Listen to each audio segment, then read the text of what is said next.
Beta. It's in my top 5, but that's not my favorite. My favorite, just because I don't know why, but it just, I get tears every time I watch it. It just, I'm a big teddy bear when I watch this thing. It was the Ziggy Christmas special. Does anyone ever remember this? Does anyone remember? Who said yes? You're a liar.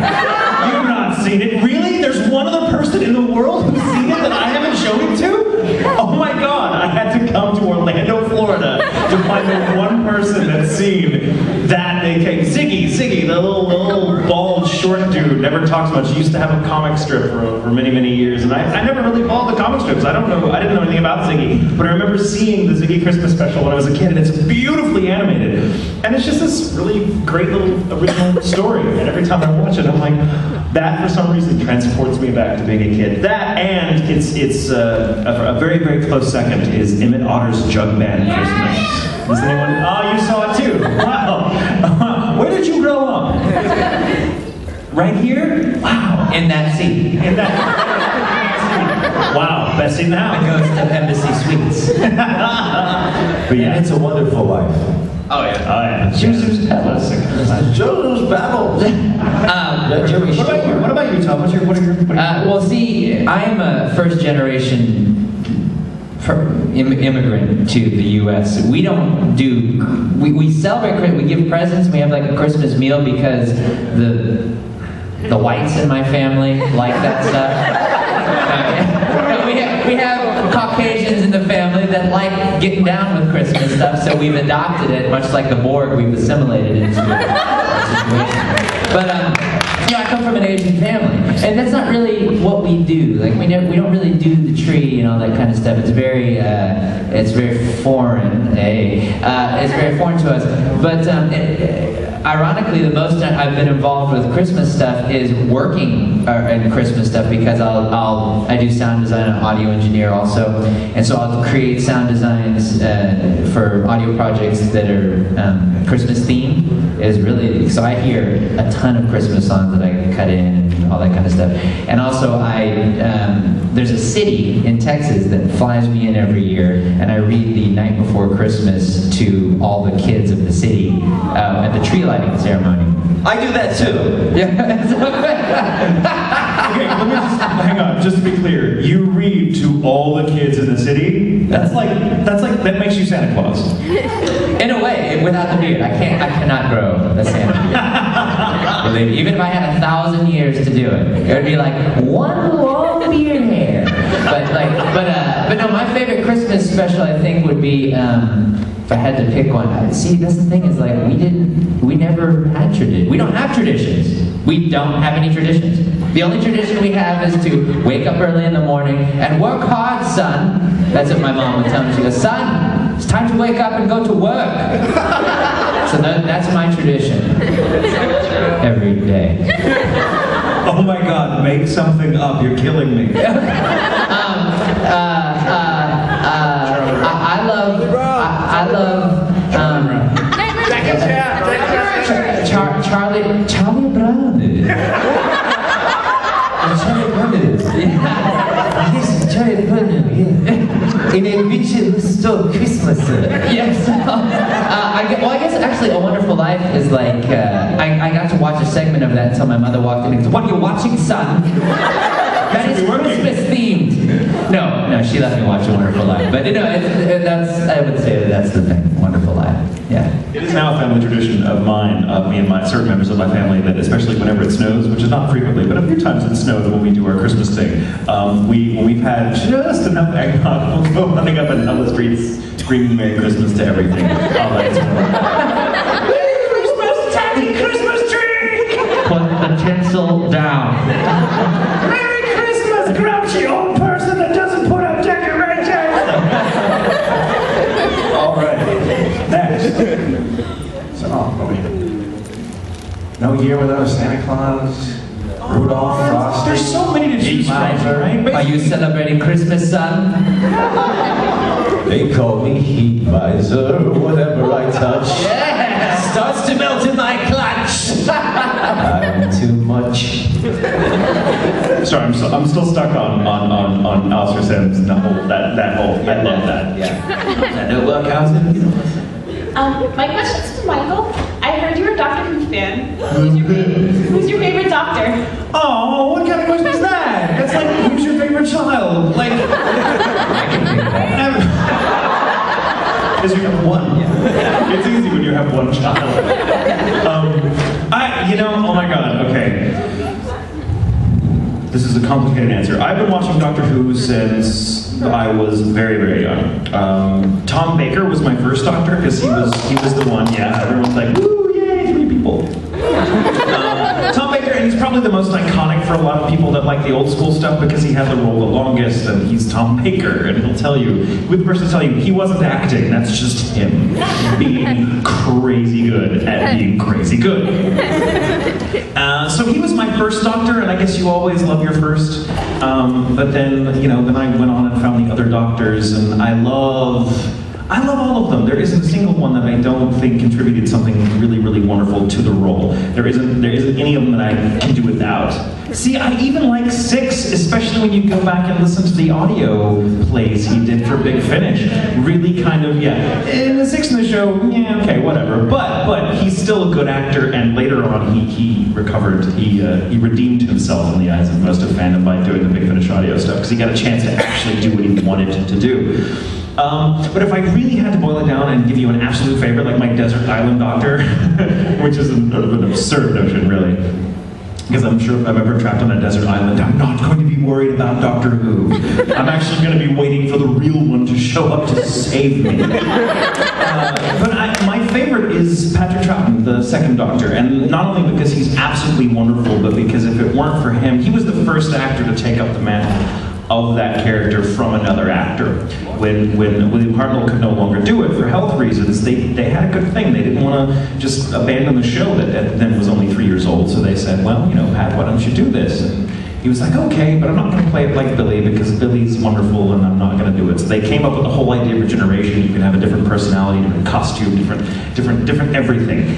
And that was unheard of. That just didn't happen. That didn't happen in television. That didn't happen. That was an incredible risk. And the fact that not only did he make it work, but he made it work beautifully. And if Pat Troughton had not done what he did in his short time as the Doctor, we would not be here having this discussion about a show that is now almost 50 years old. So Patrick Troughton, my favorite, and will always be. Thank you. My favorite Doctor is Dr. Leah Spachemin. No 30 Rock fans? 0 out there? It's only been on 7 years. Okay. My favorite Doctor is Dr. Smith from Lost in Space. William Penny? Come here, boy. William, the boy I've chosen to pleasure me. Under 18. Those are the Lost episodes. Save it for tomorrow. It's raining outside. Hello, my question is for Quinton. Yes. I did not know what you looked like before the convention, so I had to look you up on YouTube. Yes. And my question is, will you sing the Yowie song? Yeah, I can do it. It's a time filler. I don't know, is there enough time to do it? I'm just wondering, she didn't know what you looked like, but didn't say anything good or bad when she did that. Yeah, that's kind of strange. Well, I look like this now. I looked like that before. And one of the first conventions I did was with another guy, Jeff Nimoy, who was a writer. You know him? Yes. Director, actor. And we had finished up our day and wanted to meet some women. And there wasn't a bar in the hotel that was open. It was late. So we asked this one gentleman sitting at a table, where can we meet some ladies? And he said, the Yowie room. And we said, oh really, what's Yowie? And he said, you'll find out. So we walk in, and it's packed with ladies, right? And we're like, wow, this guy, he was right on the mark. And we look up the screen and went, oh. Yowie. All of a sudden the lights go up. This guy in the front of the room says, hey everybody, we got a couple special guests for you. Quinton Flynn and Jeff Nimoy, come on out. And we're like, hey, what's up? We came in to meet you girls, we're not Yowie fans or anything, and they're like, sure you're not a Yowie fan. And on the way out, we're like, hi, how you doing, where are you going? Hi, how you doing, where are you going? No, no, if you're into that, that's cool, but we're not. We're into you. Where are you going? So we wrote this song, and for you, those of you who don't know what yaoi is, it is male-on-male animated porn. So most of you know it. Okay, so let me see if I can remember this song. You can clap along. Walked into the yaoi room and saw something obscene. 300 hot young girls were staring at the screen. Naked animated men engaging in foreplay. Those girls assume that scene applied to Q and J. We're not gay. No, we're not gay.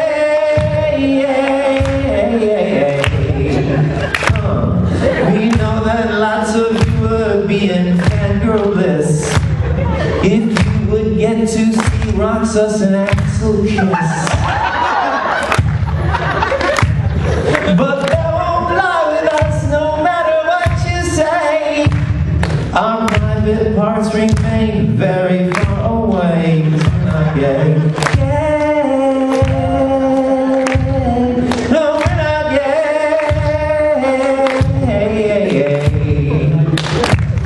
No, we're not saying there's anything wrong with that. But for that other team, we simply do not bat. Outside, we've seen you all cosplaying with yourselves. Dressed up like ninjas, pirate whores, and magic elves. You text, you love, you sweet, you love your everything. Girls and boys, boys and girls, and baby, that's okay.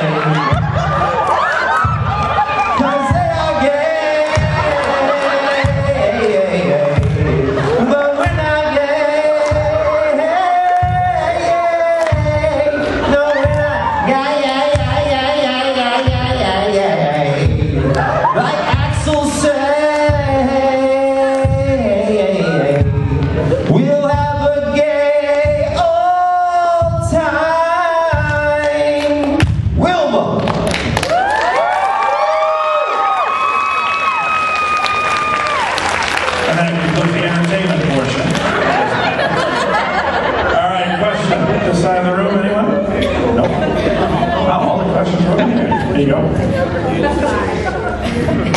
Alright, my question is for Quinton. Out of all the characters you voice, which one do you feel like you relate to the most? The one I can relate to the most? Correct. Oh, that's an excellent question. Let's see. I think Reno and Spider-Man, because they're sarcastic bastards like me. Yeah. And I guess when I was in adolescence and I was extremely horny, Cone from Bleach! Because Cone just wants to hump the heck out of Rukia. Yeah. Oh, that was the end. Okay. Yeah. Oh, I can go on. Under 18. Exactly. Who has a program? Tomorrow night's over 18. Is it 10 o'clock? Is that right? Yep. It's in the program. It's at 10. 10 o'clock. Yeah. Well, now you know. They all want to come and see. We're selling tomorrow night. Really good. All right, I have a question over here. What's the most bizarre present you ever got? That one. Was it a bizarre question or present? Presents for all three of you. Most bizarre present you ever got. And remember, under 18. I was going to say, I'm hoping that present happens at this convention, Mullen.